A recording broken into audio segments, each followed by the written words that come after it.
How is everyone doing today? And in this video, we are going to talk about the buffs that were announced yesterday, because we were talking about the Golden Week celebration, and now they also put out the buffs that certain characters are going to get that we talked about in the localization update. So we're going to go through a couple of these buffs, and specifically one character that got an enormous boost a little too early just because of how insanely strong she's going to be now that we're going to be getting those buffs. And thankfully to Mr. Creamy, who put this in the comments, we have basically all the adjustments here and how this affects them, but also talking about the main topic of today, which you may see from the video's thumbnail and title.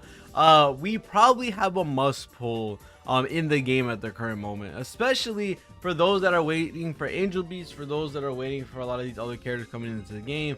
Inori right now, especially with her getting her buff this early, because if I'm not wrong, the first wave of buffs were supposed to come out. Let's go check on Tojo files really quickly, because I know they have it here. It's supposed to be during the 2nd anniversary around Megu 5 and Karin 4, and that is Swimsuit Megumi and Swimsuit Karin, if I'm not wrong, what is a long ways forward. Now, the reason why this is a problem is because this Inori specifically, which this is where we're going to focus on for the most point at the current moment, this Inori specifically has some crazy stuff to their kit that gets added once they go into their buff wave, or once they get that buff wave.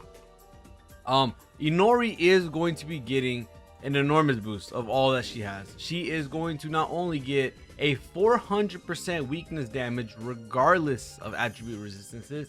This means they can be resistant to slash, they can be resistant to any element. It doesn't matter. Inori still does that damage. Doesn't matter. It legit, the weaknesses that you see on the enemy won't matter at all. This does not worry about any of those things. I can't preface this enough. She goes through anything. It could be slash resist, it could be fire, ice, light, dark, resist, anything. She's going to go through it. Doesn't matter, and she's guaranteed to crit, so it doesn't matter in regards to your crit rate. She just needs the crit damage. She's guaranteed to crit without a doubt. And she also has an unconditional 50% HP damage dealt after this buff as well. So you don't even need charge for this. If you do get charged, that's when you get this 400% weakness damage pierce. But if you don't have charge, you don't get it. So you really want to have charge. But she does have a move to herself that is going to give her charge and crit rate, even though she kind of doesn't need it, because she gets the guaranteed crit attack from the buff itself. This character is absurdly dumb.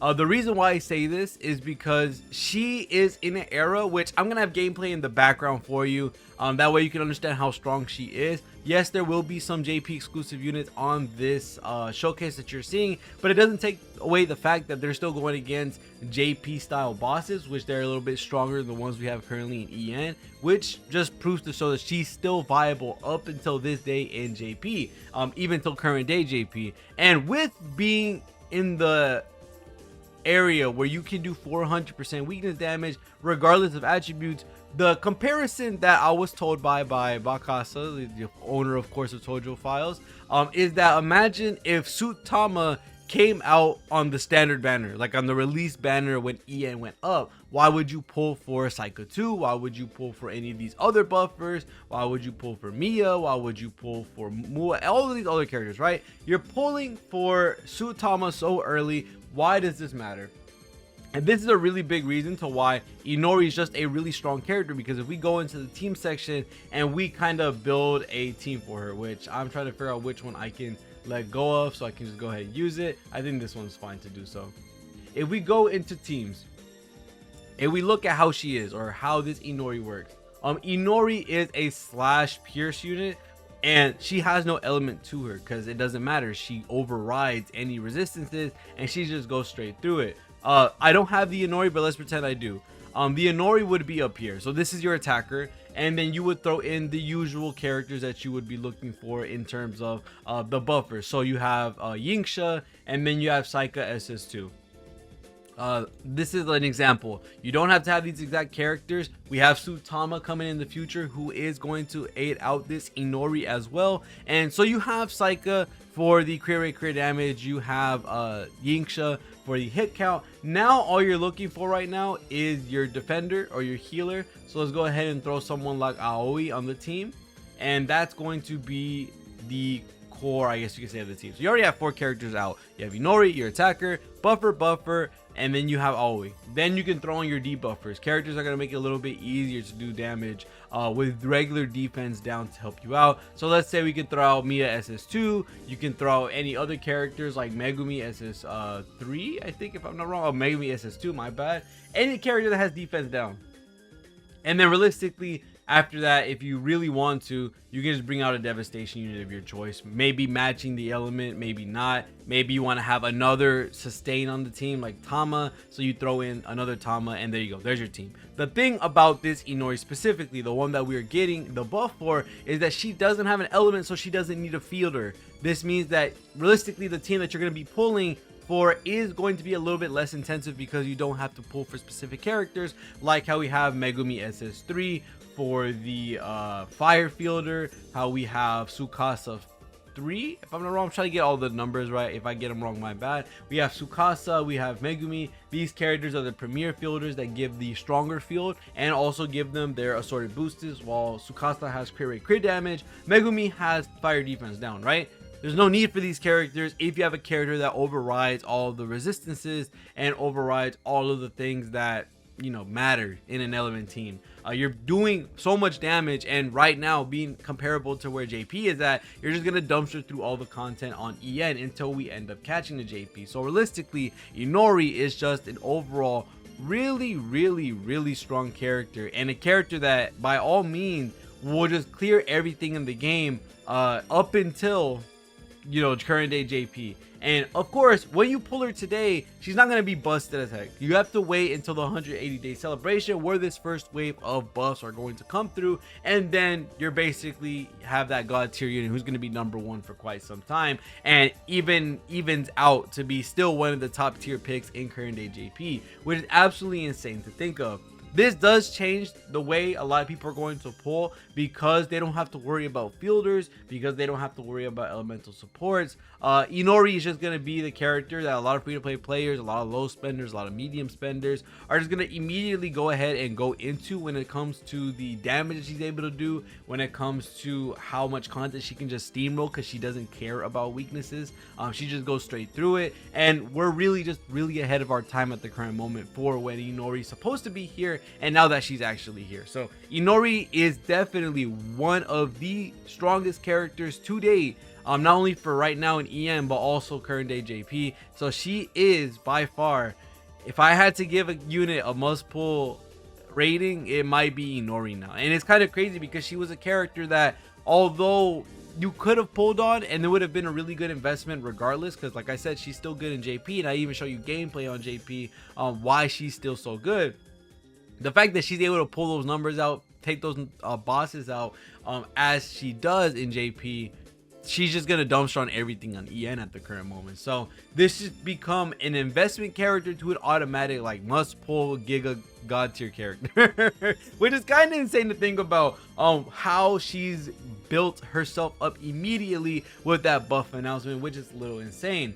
But besides Inori, besides this character being absolutely disgusting, I do say that keep doing your free once a day pulls, and if you get to that last day and you still haven't pulled Inori, just go ahead and do those multis to pick her up. She's definitely going to save you some time in building into other teams. If you haven't built a second team, Inori might be your second team, just because she doesn't take a lot, she doesn't take specific supports, she just really wants general debuffs and general buffs, and that's pretty much it, because she can do the rest of the work herself, which is kind of insane.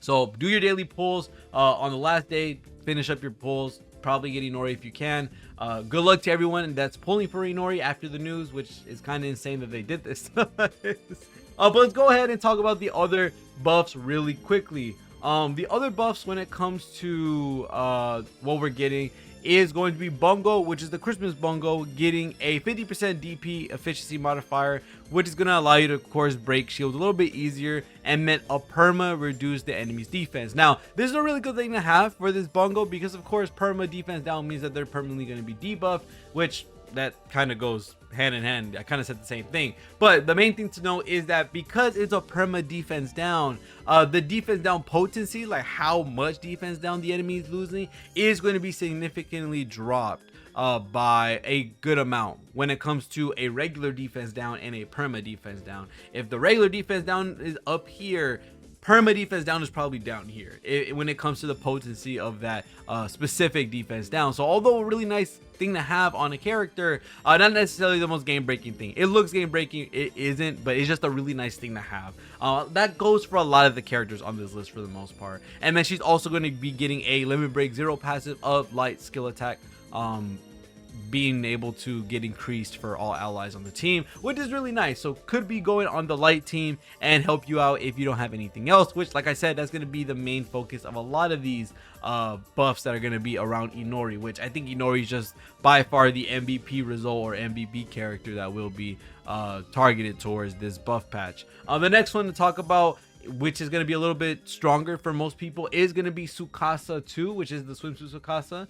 This swimsuit Tsukasa is going to allow you to be able to give fire skill attack up, which is going to be higher modifier, which is really nice. And this is also going to allow you to get it for a fire element damage instead of non-element damage, which is really good for that as well. Let you do just a little bit more with this Tsukasa, and then you're able to lower the fire defense down, this common skill, of all enemies, and then she does the fire bullets afterwards. Now the really cool thing with this skill, with this specific Tsukasa, is that if you have SS1 Tsukasa, which I don't know where she's going to be at, oh, it's right here. This SS1 Tsukasa has the Memento Mori skill, which is a fire field. So being able to put the fire field that you can interject into SS2 Tsukasa, then you're able to give fire skill attack up, which is really good, and then you're also doing fire defense down. Although a lot of SP you're going to be using, this Tsukasa could definitely be a substitute for specific characters on the fire team, specifically looking at Megumi SS3 and also Yotsuha SS1, which is actually really nice to have. That Yotsuha and Megumi have a substitution for those that have Tsukasa 1 and Tsukasa 2. So if you have Tsukasa 1, Tsukasa 2, you're looking pretty good. You have a substitution for Megumi SS3 and for Yotsuha as well, who of course are the more premier fire buffers on the team. Of course, if you have those characters, you're probably going to be looking better without using this specific Tsukasa, but this is generally just for the people that have this character and don't have the other. So this is just a really good substitute for the fire team if you're already investing into it. The other two are the craziest in the world. Like I said, they help out if you have these characters, but they don't really do anything out of this world. They don't break the game like Inori does. For this specific Tama, this is just going to help out fire teams a little bit more, allowing you to grant SP to your fire team allies, which is really cool. And then for Carol, she's going to give herself skill attack up, and then she's also going to be able to be a really good devastation unit with her being able to use her EX skill at 0 SP, which all the X members can do on that squad. And then that's pretty much it. Other than that, that is it. And then she also gives thunder skill attack, which is pretty cool to have for thunder teams. Regardless, the main winners of this patch realistically are going to be Tojo and Inori for the most part. The rest of these guys are nice to have if you do have them and you don't have anybody else to put on the team, but Tsukasa helping out those that don't have Yotsuha, that don't have Megumi SS3, and of course Inori just being giga broken in what she's able to do, being able to just skyrocket the progression for a lot of people, going from right now in EN, giving us a unit that's already really busted in current day JP.